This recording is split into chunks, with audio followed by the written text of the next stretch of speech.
আসসালামু আলাইকুম প্রিয় সাংবাদিকবৃন্দ, আমি উইং কমান্ডার ইন্তেখাব র্যাবের মুখপাত্র হিসেবে এখানে উপস্থিত আছি। কারণ আপনারা সবাই আমাকে শুনতে পাচ্ছেন।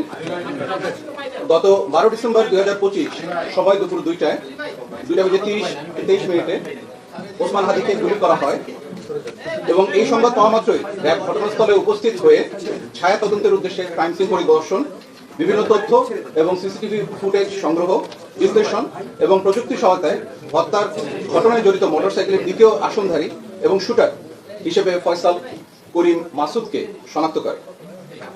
ফয়সালের গতিবিধি পর্যবেক্ষণ এবং প্রযুক্তি সহায়তায় জড়িত অপর ব্যক্তি মোটরসাইকেল চালক আলমগীরকেও শনাক্ত করা হয়। ঘটনাস্থলে সিসিটিভি ফুটেজ পর্যালোচনা করে হত্যায় ব্যবহৃত মোটরসাইকেলটির সম্ভাব্য নাম্বার প্লেট ঢাকা মেট্রো ল 546375, যার মালিক মোহাম্মদ আব্দুল হান্নানকে মোহাম্মদপুর থেকে গ্রেফতার করা হয়। পরবর্তীতে জানতে পারা যায় যে ফয়সাল করিম তার স্ত্রীর বাসা নরসিংদীতে 11 ডিসেম্বর আনুমানিক সকাল 6টা পর্যন্ত অবস্থান করেন। তারপর তিনি আগারগাঁওয়ের উদ্দেশ্যে রওনা করে আনুমানিক সন্ধ্যা 8টায় তার বোন জেসমিনের বাসায় পৌঁছান। পরদিন 12 ডিসেম্বর ভোর 5টায় আগারগাঁও থেকে ফয়সাল করিম ও তার সহযোগী আলমগীর গ্রিন জোন রিসোর্ট এর উদ্দেশ্যে উবার যোগে যাত্রা করেন এবং আনুমানিক সকাল 5:30টায় গ্রিন জোন রিসোর্টে উপস্থিত হন। আগারগাঁও থেকে রওনার পূর্বেই ফয়সাল তার বান্ধবী মারিয়াকে ভোর 4টায় ওই রিসোর্টে উপস্থিত থাকার জন্য বলে। তদন্ত সূত্রে 13 ডিসেম্বর 2025 তারিখে উবার চালক ও গ্রিন জোন রিসোর্টে বয়কে জিজ্ঞাসাবাদের মাধ্যমে মারিয়ার অবস্থান শনাক্ত করা হয় এবং আনুমানিক 2টার দিকে বাড্ডা এলাকা থেকে তাকে গ্রেফতার করা হয়।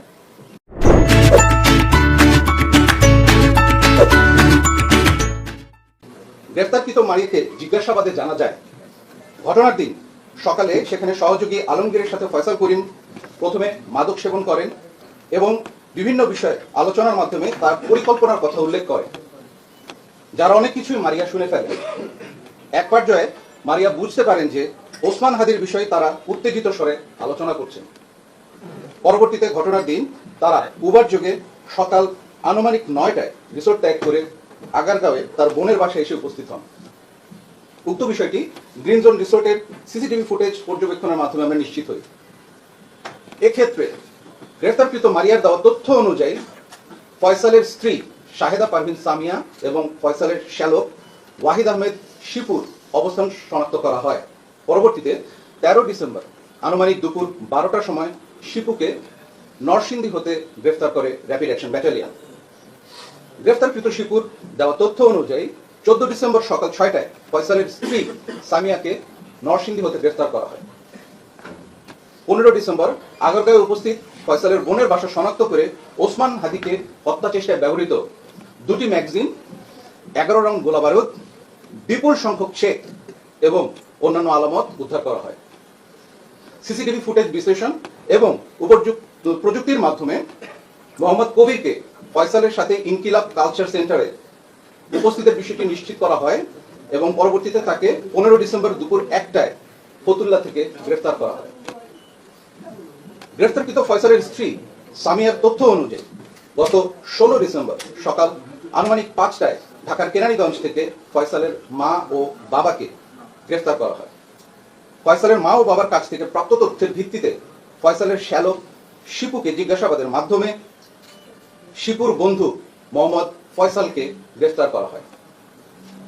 এখন এ পর্যায়ে আটককৃত অভিযুক্ত ব্যক্তিবর্গকে জিজ্ঞাসাবাদের মাধ্যমে নিম্নোক্ত তথ্য সমূহ আমরা জানতে পেরেছি, যা আপনাদের সামনে উপস্থাপন করছি। ওসমান হাদিকে হত্যা চেষ্টার পর ফয়সাল ও আলমগীর পুনরায় আগারগাঁওয়ে যায় এবং হত্যা চেষ্টায় ব্যবহৃত পিস্তল ও গোলাবারুদ লুকানোর পরিকল্পনা করে। অস্ত্রের ব্যাগটি সে তার বাবাকে দিয়ে তার শ্যালক শিপুর নিকট হস্তান্তর করতে বলে এবং সিএনজি যোগে সাভারের উদ্দেশ্যে রওনা দেয়। পরবর্তীতে ফয়সালের বাবা ব্যাগটি শিপুর কাছে হস্তান্তর করে। শিপু এই ব্যাগটি নরসিংদীতে ফেরত নিয়ে গিয়ে তার বোন অর্থাৎ ফয়সালের স্ত্রী সামিয়ার নিকট দিয়ে দেয়। সামিয়া ব্যাগটিকে পুনরায় শিপুর কাছে দিয়ে এটিকে লুকানোর জন্য বলে দেয়। পরবর্তীতে শিপু তার বন্ধু মোহাম্মদ ফয়সালকে বাসায় ডেকে সেই ব্যাগটি দিয়ে দেয় গোপন করবার উদ্দেশ্যে। মোহাম্মদ ফয়সাল তার বাসায় ব্যাগটি রাখার পর সোশ্যাল মিডিয়ায় দেশের সার্বিক পরিস্থিতি দেখে ভীত হয়ে পার্শ্ববর্তী তরুয়ার বিলে অস্ত্র এবং গোলাবারুদ সহ ব্যাগটি ফেলে দেয়। পরবর্তীতে তার দেওয়া তথ্য অনুসারে হত্যা চেষ্টায় ব্যবহৃত 2টি বিদেশি পিস্তল, 2টি ম্যাগাজিন, 41 রাউন্ড গোলাবারুদ এবং একটি খেলনা পিস্তল উদ্ধার করা হয়। র্যাবের মূল লক্ষ্যই হল অপরাধ নির্মূল করে একটি নিরাপদ, শান্তিপূর্ণ এবং সুশৃঙ্খল সমাজ গড়ে তোলা।